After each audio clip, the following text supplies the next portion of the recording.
بسم اللہ الرحمن الرحیم۔ شروع اللہ کے بابرکت نام سے جو نہایت رحم والا ہے۔ فرعون کی ہلاکت کے بعد بنی اسرائیل کے پنجے سے آزاد ہو کر سب ایمان لائے، اور حضرت موسیٰ علیہ السلام کو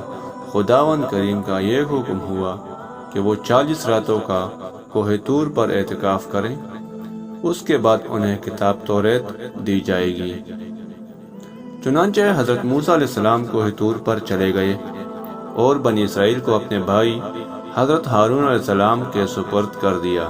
آپ 40 دن تک دن بھر روزہ دار رہ کر ساری رات عبادت میں مشغول رہتے، اور ادھر سامری کو بنی اسرائیل کو گمراہ کرنے کا موقع مل گیا۔ بنی اسرائیل میں ایک شخص تھا جس کا نام سامری تھا، جو طبی طور پر نہایت گمراہ کن آدمی تھا۔ اس کی ماں نے رسوائی و بدنامی کے ڈر سے اس کو پیدا ہوتے ہی پہاڑ کے ایک غار میں چھوڑ دیا تھا، اور حضرت جبریل علیہ السلام نے اللہ کے حکم سے اس کو اپنی انگلی سے دودھ پلا پلا کر پالا تھا، اس لیے وہ حضرت جبریل علیہ السلام کو پہچانتا تھا۔ اس کا پورا نام موسیٰ سامری ہے، اور حضرت موسیٰ علیہ السلام کا نام بھی موسیٰ ہے۔ موسیٰ سامری کو حضرت جبریل علیہ السلام نے پالا تھا، اور حضرت موسیٰ علیہ السلام کی پرورش فرعون کے گھر ہوئی تھی۔ مگر خدا کی شان دیکھو کہ فرعون کے گھر پرورش پانے والے موسیٰ علیہ السلام تو خدا کے رسول ہوئے، اور حضرت جبریل علیہ السلام کا پالا ہوا موسیٰ سامری کافر ہوا، اور بنی اسرائیل کو گمراہ کر کے اس نے بچڑے کی پوجا کرائی۔ اس بارے میں کسی عارف نے کیا خوب کہا ہے، یعنی جب کوئی آدمی ازل ہی سے نیک بخت نہیں ہوتا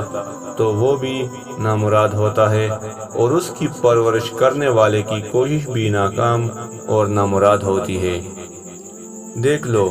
موسیٰ سامری جو حضرت جبریل علیہ السلام کا پالا ہوا تھا وہ کافر ہوا، اور حضرت موسیٰ علیہ السلام جو فرعون کی پرورش میں رہے وہ خدا کے رسول ہوئے۔ اس کا راز یہی ہے کہ موسیٰ سامری ازلی شقی اور پیدائشی بدبخت تھا، تو وہ حضرت جبریل علیہ السلام کی تربیت اور پرورش نے اس کو کچھ بھی نفع نہیں دیا،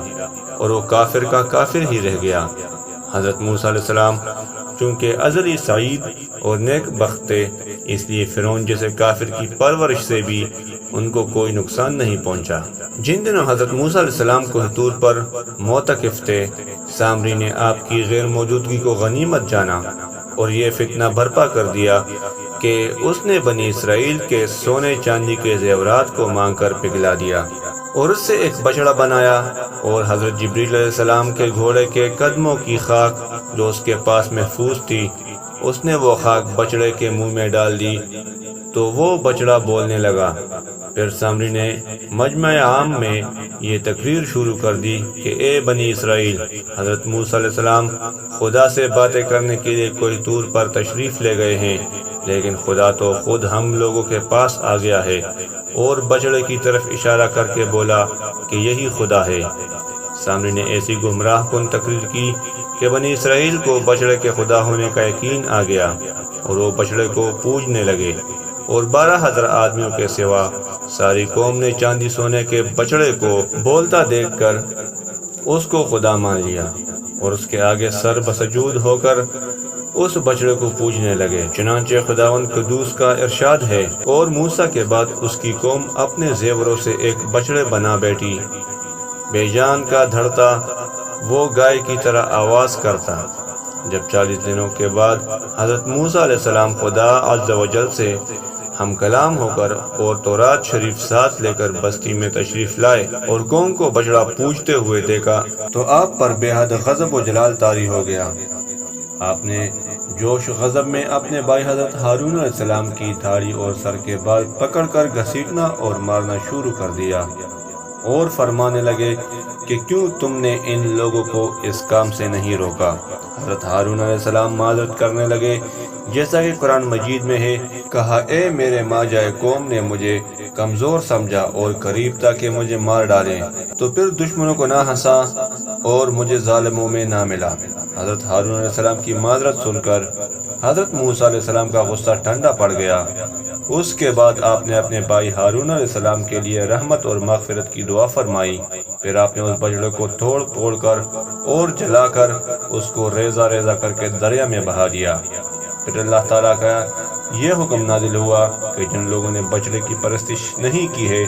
وہ لوگ بچڑا پوجنے والوں کو قتل کریں۔ چنانچہ سامری سمیت 70,000 بچڑے کی پوجا کرنے والے قتل ہو گئے۔ اس کے بعد یہ حکم نازل ہوا کہ حضرت موسیٰ علیہ السلام 70 آدمیوں کو منتخب کر کے کوہ طور پر لے جائیں اور یہ سب لوگ بچڑا پوجنے والوں کی طرف سے معذرت طلب کرتے ہوئے یہ دعا مانگے کہ بچڑا پوجنے والوں کے گناہ معاف ہو جائیں۔ چنانچہ حضرت موسیٰ علیہ السلام نے چن چن کر اچھے 70 آدمیوں کو ساتھ لیا اور کوہ طور پر تشریف لے گئے۔ جب وہ لوگ کوہ طور پر طلب معذرت اور استغفار کرنے لگے تو اللہ تعالیٰ کی طرف سے آواز آئی کہ اے بنی اسرائیل، میں ہی ہوں، میرے سوا تمہارا کوئی معبود نہیں۔ میں نے ہی تم لوگوں کو فرعون کے ظلم سے نجات دے کر تم لوگوں کو بچایا ہے، لہذا تم لوگ فقط میری ہی عبادت کرو اور میرے سوا کسی کو مت پوجو۔ اللہ تعالیٰ کا یہ کلام سن کر یہ 70 آدمی ایک زبان ہو کر کہنے لگے کہ اے موسیٰ، ہم ہرگز آپ کی بات نہیں مانیں گے جب تک ہم اللہ تعالیٰ کو اپنے سامنے نہ دیکھ لیں۔ یہ 70 آدمی اپنی ضد پر بالکل اڑ گئے کہ ہم کو آپ خدا کا دیدار کرائیے ورنہ ہم ہرگز نہیں مانیں گے کہ خداوند عالم نے یہ فرمایا۔ حضرت موسیٰ علیہ السلام نے ان لوگوں کو بہت سمجھایا مگر یہ شریر اور سرکش لوگ اپنے مطالبہ پر اڑے رہ گئے، یہاں تک کہ اللہ تعالیٰ نے اپنے غضب و جلال کا اظہار اس طرح فرمایا کہ ایک فرشتہ آیا اور اس نے ایک ایسی خوفناک چیخ ماری کہ خوف و ہراس سے لوگوں کے دل پھٹ گئے اور یہ 70 آدمی مر گئے۔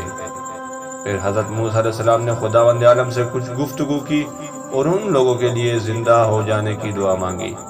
تو یہ لوگ زندہ ہو گئے۔ دوستو، اگر ویڈیو اچھی لگی ہو تو ویڈیو کو لائک کر دیں اور چینل کو سبسکرائب کر لیں تاکہ ہر آنے والی نئی ویڈیو کی نوٹیفیکیشن آپ کو بر وقت ملے۔